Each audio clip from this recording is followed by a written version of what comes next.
Nearly 25 years after a woman disappeared during her work shift at a Southern California shopping mall, investigators announced an arrest in a case that had long gone cold. In April of 2001, 32-year-old Suzanne Sites-Fenton vanished after stepping outside during her shift. Days later, she was found shot to death in a remote area of the Mojave Desert. For more than 2 decades, no suspect was identified. In January of 2025, authorities said the case had finally moved forward. Suzanne Sites-Fenton was 32 years old and lived in Allenstown, California. She was married and the mother of a young child. Suzanne worked the night shift at a Mervyn's department store. The store was located inside the Mall of Victor Valley in Victorville, California, not far from Hesperia. On the night she disappeared, Suzanne was scheduled to work until 10:30 p.m. She also had plans to stop and buy Easter candy for her 6-year-old son after her shift. On the evening of Friday, April 13th, 2001, Suzanne took a break from work at approximately 8:30 p.m. Investigators later determined that she walked out into the Mervyn's parking lot during her break and never returned to the store. She also never made it home. When Suzanne did not return home by the early morning hours, her husband began calling hospitals and law enforcement. She was officially reported missing on Saturday, April 14th, 2001. Later that day, Suzanne's blue 2000 Honda Civic was found abandoned and locked near a nearby Big Five sporting goods store. Her stepfather located the vehicle, and inside the car, investigators found her purse and identification, along with evidence of a physical altercation. Detectives noted that Suzanne normally parked closer to Mervyn's. They believed that the vehicle had been moved by whoever abducted her. On April 16, 2001, 2 days after she went missing, Suzanne's body was discovered in a desolate, remote area. The location was near Mariposa Road and Ranchero Street in Hesperia. It was described as an illegal dump site. Her body was found by a man who had been searching the area for scrap. Authorities determined that Suzanne had been kidnapped, sexually assaulted, and shot to death, likely at or near the site where her body was left. Despite extensive investigative efforts at the time, detectives were unable to identify a suspect. No arrests were made. The case eventually went cold. In the year 2025, the San Bernardino County Sheriff's Department Cold Case Homicide Team reopened the investigation. Detectives developed new leads, though authorities have not disclosed what evidence led to the renewed focus. Investigators stated that details remain limited because the case is still actively developing. On January 15th, 2026, deputies arrested 51-year-old Raymond Silva Gonzalez of Hesperia, California. Homicide detectives, assisted by a specialized enforcement division team, served a search warrant at a home near Smoke Tree Street and I Avenue in Hesperia. Gonzalez was taken into custody and booked into the High Desert Detention Center. He is currently being held without bail. Raymond Silva Gonzalez has been charged with murder in connection with the kidnapping and killing of Suzanne Sites-Fenton. Jail records did not list an attorney at the time of booking. He is scheduled to make his initial court appearance and arraignment on Tuesday, January 20th, at the Victorville branch of the San Bernardino County Superior Court. Authorities have not said whether Gonzalez and Suzanne Sites-Fenton knew each other prior to the crime. They have also not released details about the evidence that led to his arrest. Investigators emphasize that much of the information remains confidential as the case moves through the legal system. At this time, no arrest photos or images of the suspect have been released. Officials acknowledge that this is a developing case. If the only publicly available image associated with the investigation is that of the victim, Suzanne Sites-Fenton. The San Bernardino County Sheriff's Department continues to ask anyone with information related to Suzanne's disappearance and murder to come forward. Anyone with information is asked to contact the Specialized Investigations Division. Tips may also be submitted anonymously through WeTip. For Suzanne's family, the arrest comes after nearly 25 years of unanswered questions. While the investigation is still unfolding and many details remain undisclosed, authorities say the case has now entered a new phase, bringing long-delayed accountability closer than it has ever been. In June of 1997, the remains of a newborn were discovered in a campground pit toilet at Garnet Lake Campground in Michigan. It was a case that haunted a small Upper Peninsula town for decades. With no witnesses and no identified parents, the investigation stalled and the infant became known locally as Baby Garnet, a cold case that remained unresolved for more than 25 years. The infant, later determined through autopsy to be a term or near-term baby with a gestational age of approximately 36 to 42 weeks, was never formally identified at the time. The discovery took place in Hudson Township, near the town of Newberry, where the case became a lasting mystery within the community. In the summer of 1997, the Mackinac County Sheriff's Office and the Michigan State Police launched an investigation. Authorities searched for witnesses and leads, but no one came forward and no suspect was identified. As the months passed without progress, the case gradually went cold. In 2017, Michigan State Police reopened the investigation, using advances in forensic science that were not available in the 1990s. Investigators initiated familial genetic genealogy with the assistance of a private laboratory, Identifinders International, and the Federal Bureau of Investigation, which had custody of Baby Garnet's skeletal remains.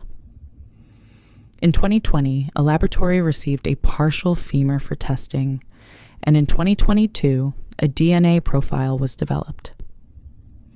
That same year, 23-year-old Jenna Gerwatowski, who worked at a local flower shop in Newberry, received an unexpected phone call during her workday.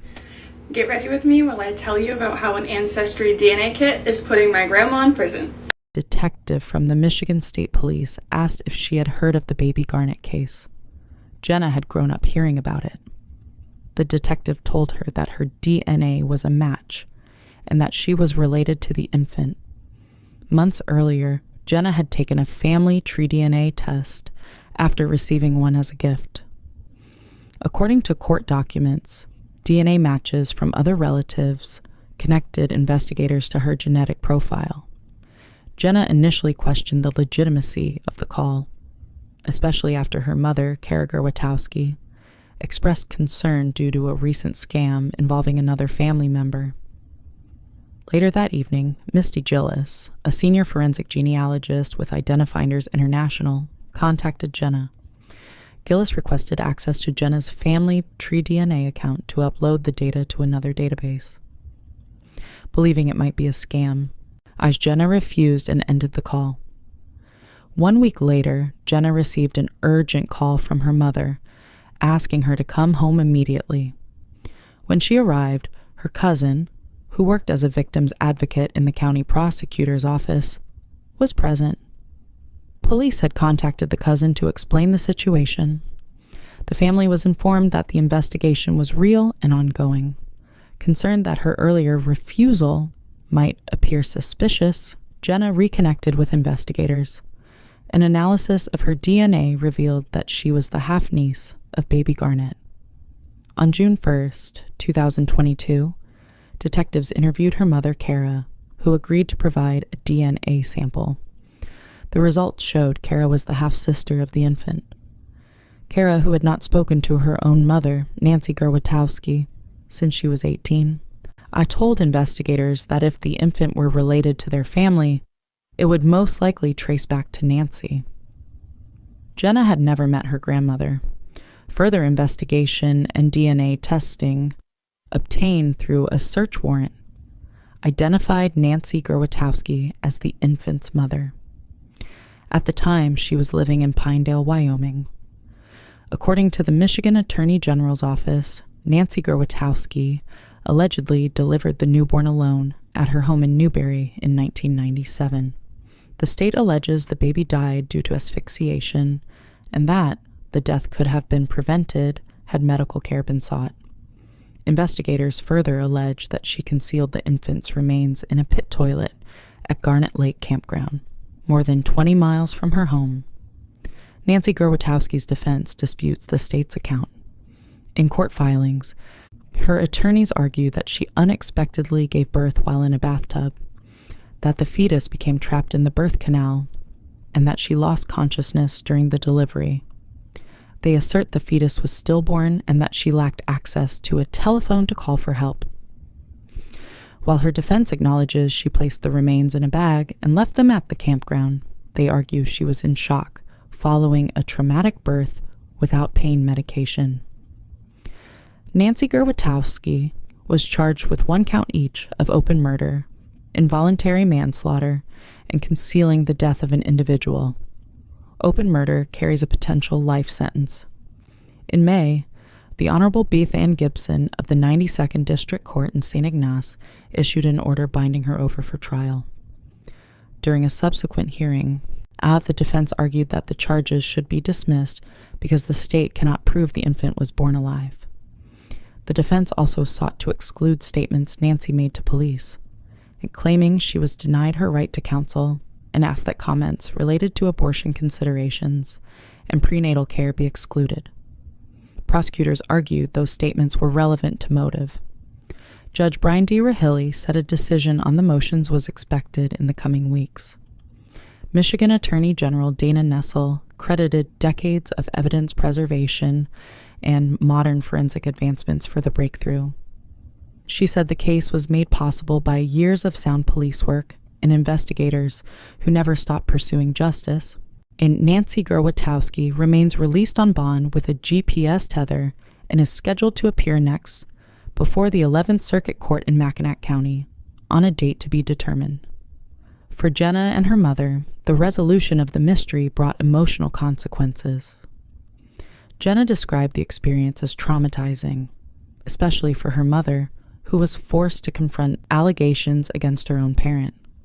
The case that once seemed like a distant town legend had become deeply personal, closing one chapter of a decades-old mystery while opening another still unfolding in court. For more than 4 decades, 4 victims lay hidden in the woods near Bear Brook State Park in New Hampshire. One of them, a young child known only as Jane Allenstown Doe 2000, remained unidentified for 25 years. In the year 2025, investigators announced that the final victim had finally been given her name, Rhea Rasmussen. Rhea Rasmussen was born in 1976 in Orange County, California. She was the biological daughter of Terry Rasmussen and Pepper Reed. At the time of her death, Rhea was estimated to be between 2 and 4 years old. There are no known photographs of her. Investigators rely on forensic facial reconstructions to represent what she may have looked like. The case began in 1985, when hunters discovered a barrel in Bear Brook State Park. And inside were the remains of an adult woman and a young girl. Their deaths were ruled homicides. However, investigators were unable to identify them. With little evidence and no missing persons matches, the case eventually went cold. 15 years later, in the year 2000, a New Hampshire state trooper revisiting the area made another discovery. A second barrel, located not far from the first, contained the remains of 2 more young girls. Investigators determined that all 4 victims were connected. They had likely been in the park since the late 1970s or early 1980s. DNA testing revealed that the adult woman was biologically related to 2 of the children. However, the third child, later referred to as the middle child, could not be linked to the others. It remained unknown for decades. Early investigative efforts were hindered by limited forensic technology and the absence of clear leads. Despite continued attention over the years, the case remained unresolved. The victims became collectively known as the Allenstown 4 or the Bear Brook murders. A major shift occurred when investigators began focusing on a man named Terry Rasmussen. Known for using numerous aliases, including Bob Evans, Rasmussen moved frequently across the country. Over time, investigators linked him to multiple cases involving missing persons and homicides, from New Hampshire to California. His ability to evade detection earned him the nickname the Chameleon Killer. Rasmussen was convicted of murdering his girlfriend in California. He died in prison in the year 2010. In 2017, 7 years after his death, DNA evidence connected him to the Bear Brook crime scene. Investigators confirmed that the unidentified middle child was his biological daughter. In 2008, the New Hampshire State Police sought assistance from the National Center for Missing and Exploited Children. The organization provided forensic support, including DNA analysis, facial reconstructions, and national media outreach. In 2018, a tip led investigators closer to identifying 3 of the 4 victims. In 2019, advanced DNA testing and genetic genealogy confirmed them as Marlyse Honeychurch and her 2 daughters, Vaughn and Sarah McWaters. Honeychurch was last seen in California around November of 1978. She had introduced her family to her new boyfriend Terry Rasmussen. They were never seen again. Rasmussen was named the primary suspect in their murders. Despite these breakthroughs, the identity of the 4th victim remained unknown. Investigators continued pursuing leads using advanced genetic genealogy. Astrea Forensics and Firebird Forensics worked on the case for years, refining DNA analysis and family trees.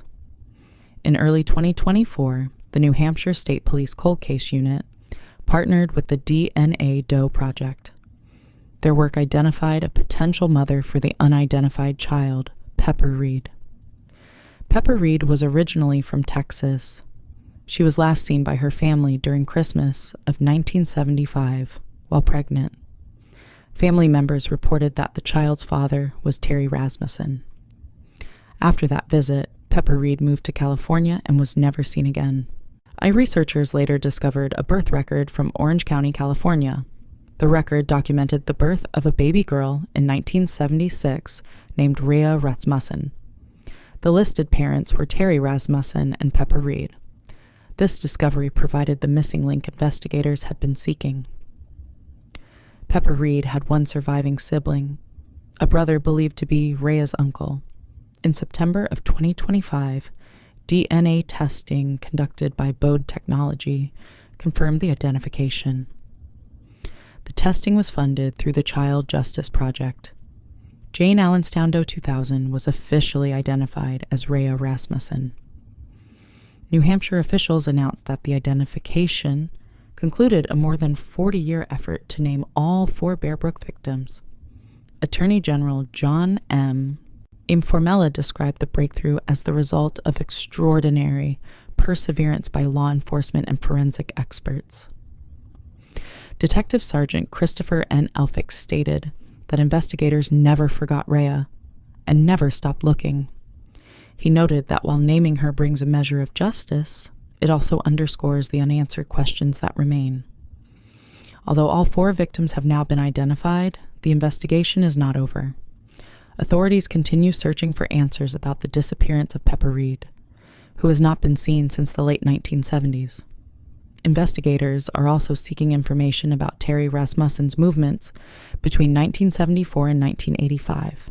This includes New Hampshire, California, Arizona, Texas, Oregon, and Virginia. For decades, Rhea Rasmussen was known only as a number in a cold case file. Today, her name has been restored, marking the end of one long search and the continuation of another as investigators work to uncover the full truth behind the Bear Brook murders.